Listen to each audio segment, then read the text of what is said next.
Hey kids, Stitch and I here with another story for you.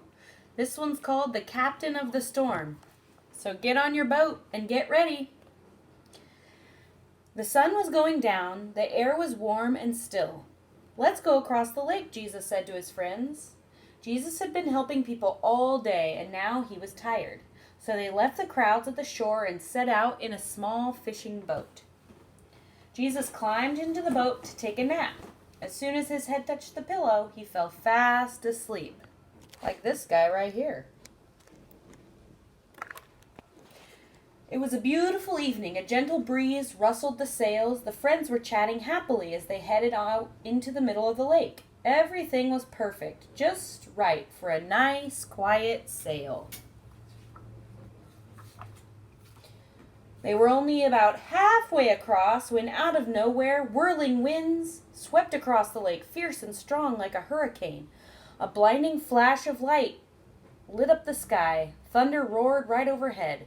The storm blew the water into towering waves that hurled the little boat up, up, up, then sent it hurling, crashing, back down, down, down. The fishing boat was blown and buffeted and tossed and turned, back and forth and up and down and left and right and round and round. And in the middle of the storm, Jesus was sleeping. Now, Jesus' friends had been fishermen all their lives, but in all their years fishing on this lake, they had never once seen a storm like this one. No matter how hard they struggled with their ropes and sails, they couldn't control their boat. This storm was too big for them. But the storm wasn't too big for Jesus. "Help!" they screamed. "Wake up! Quick, Jesus!" Jesus opened his eyes. "Rescue us! Save us!" they shrieked. "Don't you care?" Of course Jesus cared, and this was the very reason he had come, to rescue them and to save them. Jesus stood up and spoke to the storm. "Hush," he said, "that's all." And the strangest thing happened.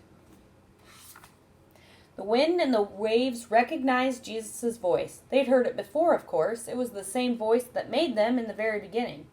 They listened to Jesus and they did what he said. Immediately, the wind stopped. The waters calmed down. It glittered innocently in the moonlight and lapped quietly against the side of the boat, as if nothing had happened. The little boat bobbed gently up and down. There was a deep stillness and a great quiet all around. Then Jesus turned to his wind-torn friends. "Why were you scared?" he asked. "Did you forget who I am? Did you believe your fears instead of me?" Jesus' friends were quiet as the wind and the waves, and into their hearts came a different kind of storm. "What kind of man is this?" they asked themselves anxiously. "Even the wind and the waves obey him," they said, because they didn't understand. They didn't realize yet that Jesus was the Son of God. Jesus' friends had been so afraid they had only seen the big waves. They had forgotten that if Jesus was with them, then they had nothing to be afraid of, no matter how small their boat or how big the storm. And that's the end for today. I'll see you next week.